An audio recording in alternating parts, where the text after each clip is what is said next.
Kalau bicara negara, tidak ada istilah main-main. Ya, ini negara bukan milik keluarga. Ini negara milik bersama, yang mana ada rakyat yang harus dipikirkan. Ya, bukankah katanya ojo ke susu? Nah ini, filosofinya nggak nyambung jadinya. Ojo ke susu, selalu jawab ojo ke susu. Ini mah ke susu-susunya, lihat.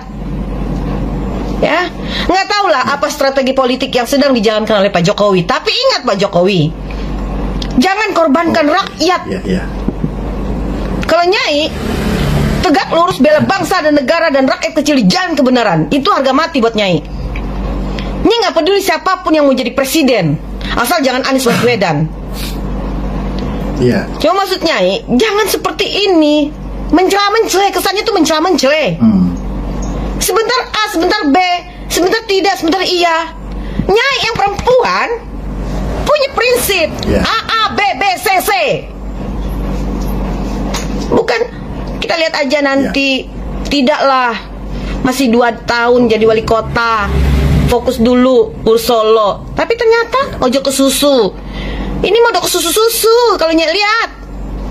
Nggak ngerti Nyai. Ya oke lah, kalau Pak Jokowi punya strategi politik sendiri, kalau itu baik untuk bangsa dan negara, silahkan.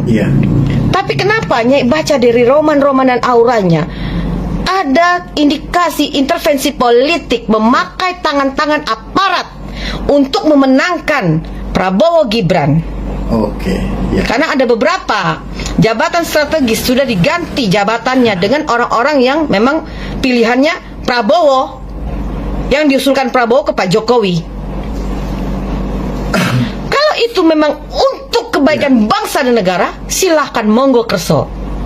Tapi sekali lagi Nyai katakan, siapapun presidennya, mau itu Ganjar atau Prabowo Subianto sekalipun, Indonesia, ingat katanya, Indonesia memasuki masa kehancuran karena kita ada di ujung peradaban. Ingat, untuk membangun sebuah peradaban yang baru, kita sudah melalui beberapa ciri-cirinya. Wabah, penyakit, ya kan? Musim hujan yang berlebihan, musim kemarau panjang yang berlebihan. Dan terakhir adalah perang. Perang saudara. Dan Indonesia sudah diramalkan tidak perang dengan luar negeri, tapi Indonesia akan berperang di dalam negeri dengan sesamanya. Nah itu harus difikirkan Pak Jokowi. Ya, itu harus difikirkan karena kita bicara untuk membela rakyat dan negara, bukan membela salah satu capres atau partai. Nyai ini sedih ya. Setiap Nyai sholat, yang Nyai doakan adalah negara, rakyat kecil, dan ya Allah, lindungilah pemimpin bangsa ini ya Allah. Jauhkanlah Bapak Jokowi dan keluarganya dari orang-orang yang ingin menzoliminya ya Allah. Dan Bapak jawab, Bapak wakil presiden dari keluarga, belebet nih Nyai kalau udah bicara kayak gini. Karena saking kecewanya Nyai sudah nggak bisa bicara apa-apa. Selalu Nyai doakan dalam sholat Nyai gitu loh. Tapi sekarang kita dihadapkan dengan situasi seperti ini. Itu sakitnya ke dalam buat Nyai. Ya teman-teman, di akhir tahun kemarin viral mengenai ya putusan Mahkamah Konstitusi MK, ya putusan MK tentang penghapusan ambang batas ya pencalonan presiden dan wakil presiden nantinya di tahun 2029. Dan ternyata adik ipar dari Pak Jokowi ini tidak setuju di dalam hal itu, yaitu Anwar Usman, teman-teman.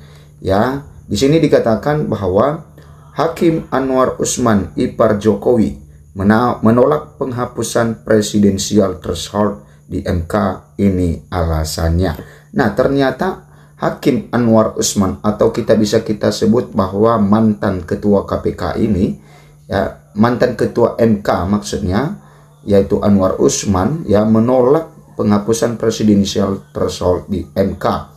Ya, kita tahu bahwa kenapa Anwar Usman menjadi mantan ketua KPK, teman-teman, karena Anwar Usman telah dipecat sebagai ketua Mahkamah Konstitusi atas putusannya di mana meloloskan Gibran untuk menjadi cawapres. Oke. Nah, dua hakim Mahkamah Konstitusi sempat berbeda pendapat dengan putusan penghapusan ambang batas persentase minimal pencalonan presiden atau presidential threshold yang dilakukan MK. Nah, ternyata ada dua hakim Mahkamah Konstitusi yang menolak atau tidak setuju tentang penghapusan atau ambang batas persentase minimal pencalonan presiden atau presidensial threshold yang dilakukan oleh MK. Keduanya adalah, yang pertama adalah Anwar Usman atau adik ipar Jokowi, kemudian Daniel Yusmik P. Voigt. Ya, ada dua hakim teman-teman. Kemudian Anwar diketahui merupakan ipar dari Presiden ke-7 RI, yaitu Joko Widodo atau Jokowi. Nah, Anwar juga merupakan paman dari Gibran Rakabuming Raka. Ya, kemudian terhadap putusan mahkamah terdapat dua hakim yang berbeda pendapat, yaitu Hakim Konstitusi Anwar Usman dan Daniel Yusmik, ya, kata Ketua MK Suhartoyo di ruang sidang pleno MK di Jakarta pada Kamis 2 Januari 2025. Nah, kita lihat teman-teman, ya, alasan mereka kenapa mereka menolak putusan dari Mahkamah Konstitusi. Padahal putusan Mahkamah Konstitusi itu ya sebagian besar masyarakat menyambut baik dan menganggap bahwa itu sistem demokrasi yang semakin ditegakkan. Kenapa? Karena tentu dengan menghapus ambang batas tersebut, maka ya partai kecil maupun partai besar bisa mengusung ya calon-calon atau jagoan-jagoan mereka nantinya di tahun 2029. Dan itu artinya ya kesempatan bagi anak-anak bangsa yang lain, maka mereka memiliki kesempatan untuk berkontestasi. Setidaknya ya berkontestasi, ya menang tidak menang itu nanti belakangan, yang penting ya tetap memberikan ya ide-ide mereka, ya tentang mereka memberikan satu visi misi mereka untuk bangsa ini, ya untuk menang dan tidak menangnya nanti tetap hanya satu pasangan calon yang menang. Ya, tidak mungkin dua pasangan calon. Tetapi ini disambut baik oleh masyarakat. Nah, dengan dua hakim ini, yaitu salah satunya Anwar Usman menolak ya putusan ini, maka ya apa alasan mereka? Nah, ini yang kita lihat teman-teman. Keduanya berpendapat bahwa para pemohon dalam perkara tersebut tidak memiliki kedudukan hukum, sehingga permohonan tidak dapat diterima. Pendapat tersebut berbeda dengan mayoritas hakim konstitusi yang sepakat presidensial threshold dihapus. Nah, ternyata alasan mereka itu ya mereka berpendapat bahwa para pemohon dalam perkara tersebut tidak memiliki kedudukan hukum, ya para pemohon tidak memiliki kedudukan hukum sehingga permohonan tidak dapat diterima. Itu menurut mereka. Kemudian selain itu, Anwar dan Daniel meyakini bahwa pihak yang memiliki kedudukan hukum untuk mengajukan permohonan uji materi pasal 222 Undang-Undang 7 2017, yakni partai politik atau gabungan partai politik peserta pemilu dan perseorangan yang memiliki hak pilih dan didukung untuk mencalonkan atau dicalonkan sebagai pasangan calon presiden dan wakil presiden. Nah, itu yang memiliki ya pihak yang memiliki kedudukan hukum untuk mengajukan permohonan uji materi tersebut, yakni partai politik atau gabungan partai politik pemilu, ya, atau juga para peserta yang ikut ya pasangan calon presiden dan wakil presiden yang akan berkontestasi. Nah, mereka mengemukakan bahwa kategori pihak yang memiliki kedudukan hukum tersebut telah menjadi pedoman mahkamah dalam 33 kali pengujian pasal 222 Undang-Undang 7 2017 sebelumnya. Nah, ternyata bahwa ini uji materi ini sudah dilakukan 33 kali, selalu ditolak, teman-teman.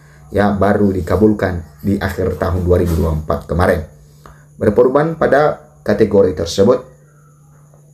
Nah, selain itu, mahkamah dinilai mereka tidak bisa mengendalikan diri dari kecenderungan untuk menilai kembali konstitusionalitas norma presidensial threshold dengan menyerahkannya kepada pembentuk undang-undang. Nah, mahkamah dalam fungsinya sebagai pengawal konstitusi tidak diperkenankan membatalkan undang-undang atau sebagian isinya jika norma tersebut merupakan delegasi kewenangan terbuka yang dapat ditentukan sebagai legal polisi oleh pembentuk undang-undang. Demikian pendapat berbeda Anwar dan Daniel dikutip dari salinan putusan yang diunduh dari laman resmi MK. Nah, teman-teman, sebelumnya MK memutuskan untuk menghapus ketentuan presidential threshold dalam pasal 222 Undang-Undang 7 2017 karena dinilai bertentangan dengan Undang-Undang Dasar Negara Republik Indonesia tahun 1945 dan tidak mempunyai kekuatan hukum mengikat. Nah, teman-teman, walaupun dua hakim ini tidak setuju atau menolak ya tentang putusan penghapusan ambang batas ini, maka tetap diberlakukan karena hakim-hakim yang lain ya, karena kita tahu bahwa di Mahkamah Konstitusi ada 9 hakim dan ternyata yang setuju itu ada 7 hakim dan yang tidak setuju atau menolak 2 hakim. Nah, berarti ya tetap dilakukan putusan karena ya ada 7 hakim yang setuju. Wakil Ketua MK Saldi Isra saat membacakan pertimbangan putusan mengatakan bahwa Mahkamah menilai presidential threshold tidak hanya bertentangan dengan hak politik dan kedaulatan rakyat, tetapi juga melanggar moralitas, rasionalitas, dan ketidakadilan yang tidak dapat ditoleransi.